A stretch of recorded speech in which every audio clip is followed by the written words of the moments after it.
Good evening, dear students. Welcome to my YouTube channel. We are discussing another topics. Their name is meiosis first.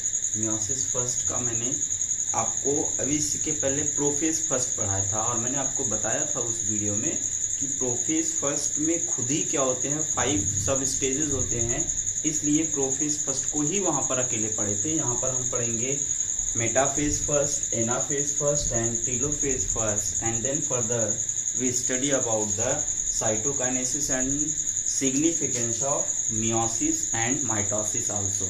Okay, now let's start the topic. Metaphase first. All these three phases are very simple, okay, because the important events are जो इसमें क्या था कि जो important events थे, ठीक है ना, वो इवेंट्स क्या हुए थे ऑलरेडी टेक्स प्लेस ना, वो पहले हो चुका का किसमें आप देखे थे, किसमें वहाँ पर जो हमारा क्या था कि डिप्लोटीन था, वहाँ पर हमने पढ़ा था ना कि एक एक करके पॉइंट टू डे पॉइंट हम सीक्वेंस से पढ़े थे। पहले हमारा क्या आया था, पहले हमारा पैचिटिन आया था, जाइगोटिन आया था, इसके बाद फिर डिप्लोटीन आया था, ठीक है ना, फिर डाइकाइनेसिस आया था, ठीक है ना। तो ये सब हम उसमें क्या किए थे, एक 1 बाय 1 करके स्टडी कर लिया था। तो हम यहाँ पर पढ़ेंगे प्रोफेज फर्स्ट के बाद हमारा आता है मेटाफेज फर्स्ट। बहुत सिंपल है, इसमें बहुत ज़्यादा कोई इवेंट्स नहीं होना है। क्यों? All the chromosome are reach to equatorial plate. Equatorial plate पर ये देखो जो क्रोमोसोम है वो कहाँ पर पहुँच गए हैं, इक्विटोरियल प्लेट पर, ये इक्विटोरियल प्लेट पर। और उसमें देखिएगा, आप देखे थे कि कहाँ था ये दोनों जो थे उसमें देखे थे ये टेट्रावैलेंट है, आज भी टेट्रावैलेंट है, ठीक है ना। तो वहां पर भी देखेंगे आप टेट्रावैलेंट होंगे। अब टेट्रावैलेंट जो हैं ये बाद में चल करके क्या होते हैं, ऐसे ही रहते हैं, बाद में ये देखेंगे ना तो कैसे दिखेगा, ये हो जाते हैं बाइवैलेंट। इसके बाद देखेंगे फिर स्पिंडल फाइबर्स आर फॉर्म्ड, और यहाँ पर क्या होते हैं आप देखिएगा कि स्पिंडल फाइबर्स क्या होते हैं, फॉर्म होने लगते हैं। क्या? Spindle fibres are formed. Spindle fibre भी क्या होते हैं, फॉर्म होने लगते हैं। Arm of chromosome are move toward centre and centromere on pole. तो आर्म जो है ये, जिसको हम क्रोमैटिड्स भी कह सकते हैं, ये जो आर्म है, ये जो आर्म है इसका, ये आर्म कहाँ पर जा रहे हैं, this arm are move towards the centre and the centromere are move towards the poles, ठीक है। क्लियर हो गया ये पहला। Now second, anaphase here the centromere are not divided. कहेंगे सर जैसे वहां पर देख रहे थे सेंट्रोमियर डिवाइड करके अपोजिट पोल पर जा रहा था ना, यहाँ पर सेंट्रोमियर डिवाइड नहीं करेंगे, यहाँ पर bivalent chromosome are move towards the opposite pole. पूरा का पूरा जो क्या है बाइवैलेंट क्रोमोसोम है, यही कहाँ चले जाएंगे, अपोजिट पोल पर चले जाएंगे। तो इनमें 2 टाइप्स के क्या होंगे, एक कॉन्ट्रैक्शन और रिलैक्सेशन का फंक्शन होगा। तो ये देखेंगे इसमें chromosome move to pole due to the constriction of spindle fibres and relaxation in the interzonal spindle fibre, जिसकी वजह से कॉन्ट्रैक्शन जो क्या होगा, हमारा स्पिंडल फाइबर होगा और खींचेंगे, और जो इंटरजोनल फाइबर होगा रिलैक्स होगा, तो ये क्या कर देंगे, इसको पुश कर देंगे कहाँ पर, अपोजिट पोल की साइड, मतलब अपोजिट पोल, ये this is opposite pole. Clear? This is also completed, ठीक ना। Now the fourth and last step, telophase stage. The telophase first, जिसको हम बोलते हैं एनाफेज फर्स्ट, इसको बोलेंगे telophase first. Telophase first, here the chromosome reach towards the opposite पोल।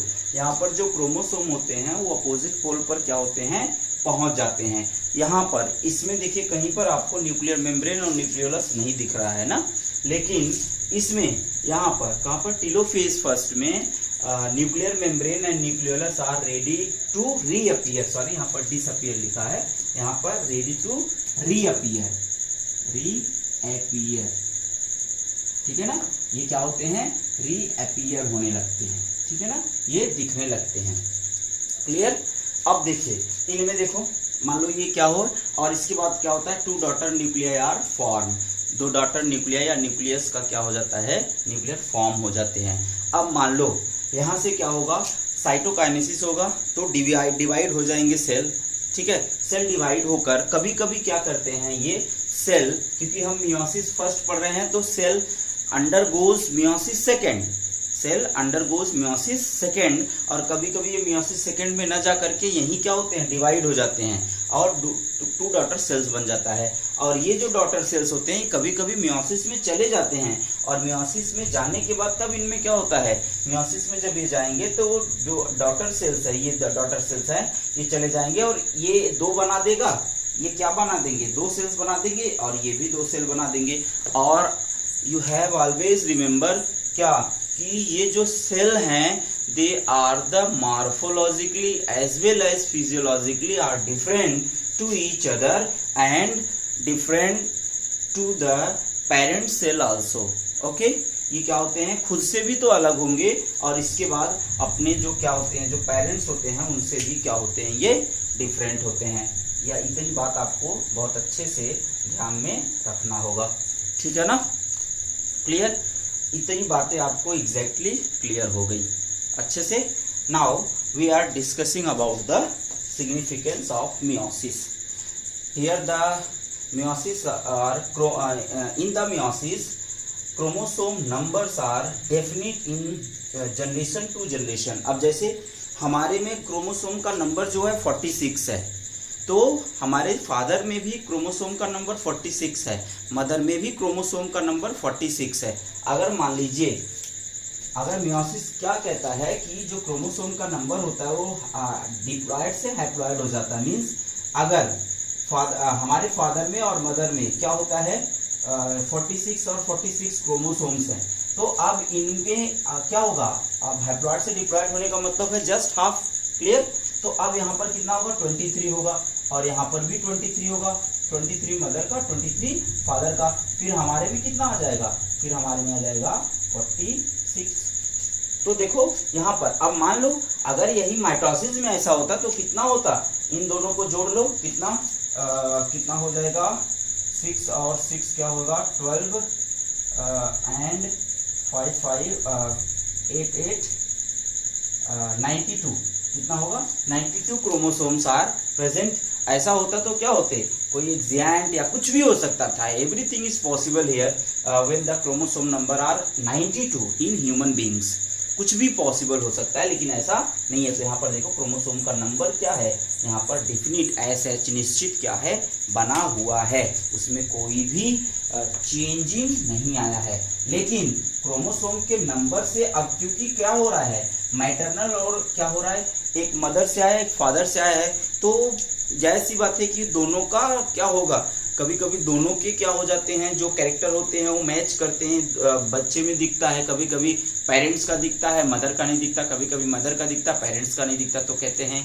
कि ये उनको पढ़े हैं, ये उनको पढ़े हैं, ठीक है ना। आगे फिर variations are arises from the meiotic division. Meiotic division से ही वेरिएशंस, विभिन्नताएं देखने को मिलती हैं बच्चा, नहीं तो पहले जैसे आदि मानव थे आज भी हम वैसे ही होते, ठीक है ना। वेरिएशंस आया इसीलिए हमारी बॉडी का शेप और साइज मॉर्फोलॉजिकली हम क्या हुए और फिजियोलॉजिकली हम चेंज हो गए, ठीक है ना। आज पहले के आदि मानव जो थे, जो सैपियंस थे, जिनको हम क्या बोलते हैं कि गोरिल्ला चिंपैंजी वगैरह जो है, उनको आप देखिए वो हमारे ही जैसे कुछ हम मानव के ही जैसे लगते हैं, लेकिन कुछ उसमें क्या है, हमारे में और उनमें वेरिएबिलिटीज हैं, विभिन्नताएं हैं। वो विभिन्नताएं किसके कारण आई हैं, ड्यू टू विच, किसके कारण, मियोसिस के कारण ही वो क्या आई है, वेरिएबिलिटी आई है, जिसके कारण हम उनसे अलग दिखते हैं। हमारा जो थिंकिंग एबिलिटी है वो उनसे अलग है, हमारा सेंस ऑफ ह्यूमर उनसे अलग है, ठीक है ना। बहुत सारी चीज़ों में हम उनसे अलग हैं, वो भी हमसे क्या है, कंप्लीटली अलग है। लेकिन हम आए कहाँ से हैं, कुछ हमारा वो बहुत लोगों को सुने होंगे कि कहते हैं जो पूर्वज हैं वो हमारे, जो बंदर हैं वो हमारे पूर्वज हैं, ठीक है ना। तो वहाँ पर और हमारे में क्या है, बहुत क्या है, वेरिएबिलिटी है, विभिन्नताएं हैं, ठीक है ना। आगे meiosis for precious to the evolution. अभी बताया ना, वेरिएशन आएगा तभी तो इवोल्यूशन आएंगे, विकास होगा, उद्विकास होंगे। जैसे बेटा आपको पता है कि देखिए बहुत सारे आपको ऐसे डेफिनेशंस मिल जाएंगे, एग्जांपल्स मिल जाएगा। जिराफ का जो नेक है, वो जिराफ का नेक, हम ये नहीं कहेंगे कि वो क्या है कि मियोसिस का एक अच्छा डेफिनेशन है, एग्जाम्पल है, क्योंकि उसमें हम इवोल्यूशन का वो एग्जाम्पल है और हम इवोल्यूशन ही यहाँ पढ़ रहे हैं। तो इवोल्यूशन में मियोसिस में क्या देखते हैं, इवोल्यूशन क्या कहता है, इवोल्यूशन कहता है कि हम अकॉर्डिंग टू इन्वायरमेंट, मतलब किसी भी स्टिमुलस के अकॉर्डिंग हम अपने बॉडी के शेप और साइज में क्या कर लें, वेरिएबिलिटी ला दें। अब कहेंगे सर ये वेरिएबिलिटी आएगी कैसे, ये वेरिएबिलिटी ऐसे आएगी, मान लो हम कह रहे हैं कि क्या हुआ, जब वो पत्ते अपने आगे वाले पैर को उठा करके अपने आगे वाले जो उनका क्या है, जो उनका फोर लिम्स है उसको उठा करके क्या करना शुरू किया उन्होंने, गर्दन को खींच करके, जब घास वगैरह ग्रासेस खत्म हो गए तो उन्होंने पत्तों को खाना शुरू किया। तो जब इनको उठाया तो क्या हुआ, वो खींचते चले गए गर्दन, और उनकी आगे वाली जो पैर है वो बढ़ गया। अब ये बढ़ा ड्यू टू किसके कारण बढ़ा, ये फॉर द इन्वायरमेंटल चेंजेस के कारण।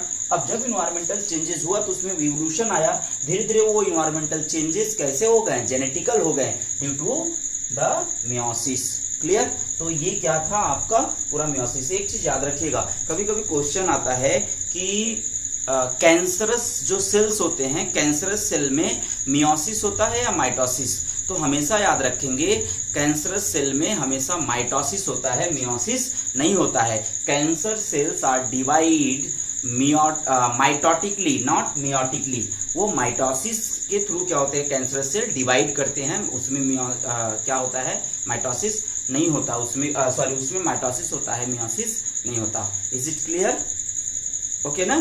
चलिए ये हमारा पूरा क्लियर हो गया। तो हम देखते हैं अब फिर कल नए वीडियो के साथ आपके पास आएंगे। तब तक के लिए wish you all the best, keep watching.